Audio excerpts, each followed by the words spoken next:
Hi, I'm Dr. Fatthi Abdelbaki, Professor ENT, Alexandria Faculty of Medicine, and I'm going to present on Audiology CI Candidacy, what the surgeon should know. In first part, I'm going to talk about CI candidacy in the conventional case, in the majority of cases. And then in part two, I'm going to address to the special cases and extended indicators. In assessing hearing loss, there are different tools, and this will depend on age. Below 3 years, the golden standard is to use the ABR, which get the threshold for hearing for these infants and children. But as we are going to see, it should be complemented by a sort of behavioral audiometry, visual reinforcement audiometry, for example, and we are going to tell why. Between 3 and 5 years, we can, even before that, at 2.5 years, we can start doing play audiometry. After 5 years, the child can do the PTA comfortably, and even from 4 years, he can start doing it. And for this who developed speech, we can do speech test, whether they are children who developed language or adults, we can do speech test. And in all of the tests except the ABR, it is preferable to do the test unaided and with the hearing aid after using the hearing aid if the child use it. I would like to focus on two main parts, the ABR and speech test, before discussing the candidacy. In majority of clinic, the ABR is done in the click form. There are different forms of ABR. The one who gets the threshold, the rapid one, is the click test. And when we do the click test, we are looking for wave 5, and we follow the wave 5s until we get the lowest threshold obtainable. In this figure, we cannot see a wave 5, so we say that the child has a profound hearing loss because up till 90 dB, there are no waves, no wave 5. So this is a profound hearing loss. In contrast, in the other picture, we can see wave 5 at 90 decibel, and we can see wave 5 at 80 decibel. So this is a severe hearing loss. The ABR click measures the high frequency, measures the 2 to 4 kilohertz, but unfortunately it misses the low frequency, the 500, 250 and 1000. And this might cause some problems, some difficulties, some confusion. For in the audiometry seen here for this patient, we can see that the patient has at 4 kilohertz and 2 kilohertz the maximum hearing loss. When we do the average of loss in the 4 and 2 and 3 kilohertz, we can see that the child has profound hearing loss. So if we are going to do an ABR for this child, we expect to have a profound hearing loss. The pitfall here, or the problem here, that this does not reflect the reality. The profound hearing loss of this patient is not the reality. Why? Because this patient has a good low frequency in the 250 and 500 at least, so he can utilize this low frequency with good hearing aid, or even with CI with what we call electroacoustic stimulation. So this is why we prefer to complement ABR usually by a test which look for the low frequency. For example, we can use the visual reinforcement audiometry in the age below 3 years, or the play audiometry after that. And we mainly stress it to see if there is a low frequency hearing or not, because this will make some difference. This is the first point I would like to say. Moving to the speech test. We can see that the speech test is by presenting material to the patient, whether a child or an adult. And there are two ways of presenting this material, either recorded or live. Some clinic use the recorded material, some other use the live. However, the recorded may be more standard, more uniform, more universe, because it is standardized. But at what level we give this material? It has been said that the best level is 60 decibel CSPL. Why 60? Because this is the conversational level. Some use 70 decibel SPL. Some use adding 40 decibel hearing level on the threshold and give the material at this level. But most clinic use it at 60 dB SPL.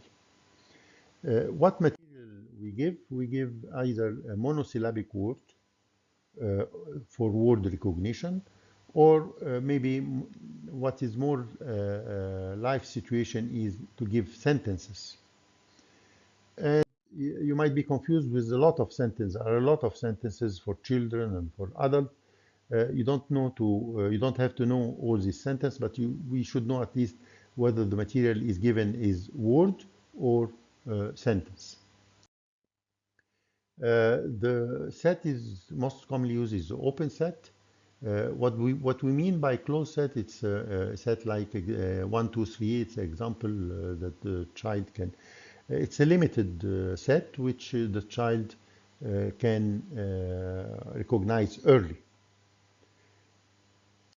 Usually you can do the test with visual cues and without visual cues to see if he is a lip reader or not. The test, as regards the test condition, some clinics do it in a quiet condition. But this is not the live situation. Other clinic do the test in a noisy background. The background can be a wide band, and you are going to see plus 10 dB SNR. What is meant by 10 dB SNR is meant that the signal is 10 dB more than the noise. Signal noise ratio is 10 decibel. If we want to make it more towards real life situation, we can make it plus 5 decibel. The signal is only 5 decibel more than the noise. And this tests become more and more difficult. And to make it more towards the live situations, now we are giving the competent talk instead of wideband noise. Whether doing it in quiet or noise, which is better, of course, noise is more live situation, but whether it measures other factors than hearing, more central pathways, it is not. It is something which we'll not discuss it over there. Now we move to the main topic, which is a CI candidacy. And it's important to differentiate whether this is a prelingual or a postlingual hearing loss. If he is prelingual, also we have to see which age to know what parameters we use. Before 6 months, with the era of adoption of the neonatal screening, we can be confident with hearing loss from day one. At 1 month, we are confident, and we can give the child a hearing aid until he reaches the 6 months. After 6 months, and if the hearing loss is a bilateral profound hearing loss, now the consensus now is to go for a cochlear implant without hearing aid trial. And this is based on a study done in 2012, which showed clearly that those who have bilateral profound hearing loss will develop language far better with a CI better than with a hearing aid. So the consensus now is more towards to do the CI after 6 months, even without hearing aid trial. The next point to be addressed to is age. Is it 1 year or less? Of course, all of us know that the FDA is approving 1 year as a lower limit.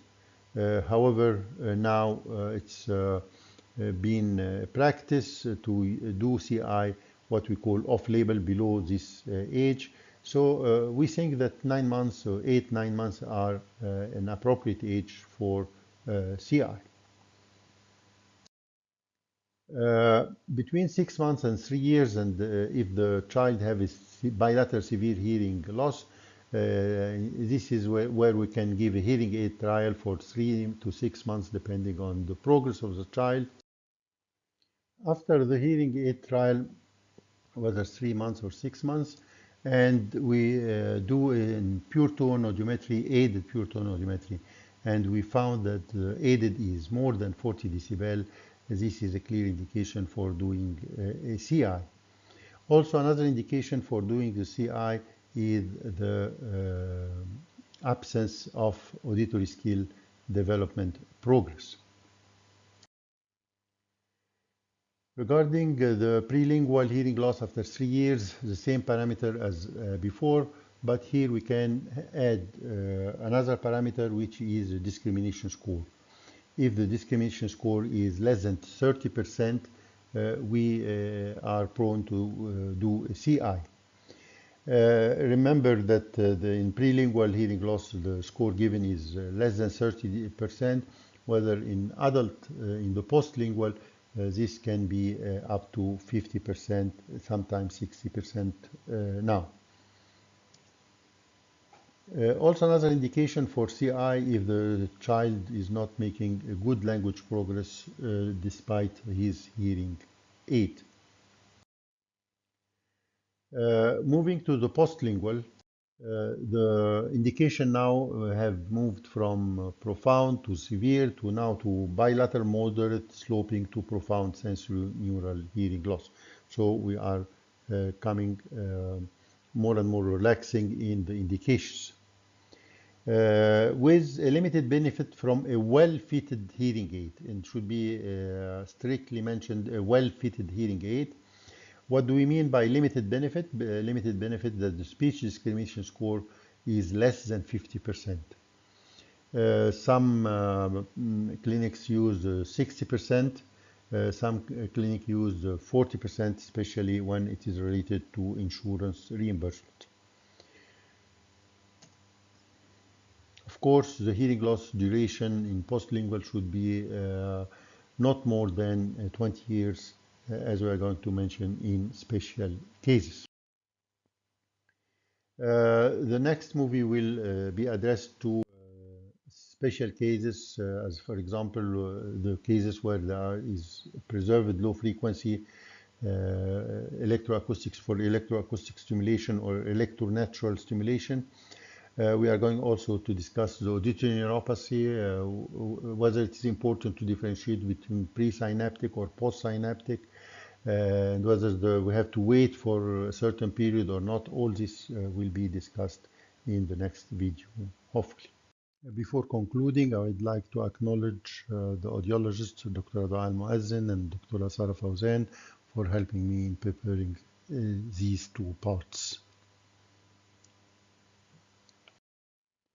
At the end, I would like to thank you for your attention and hope to see you in the next presentation.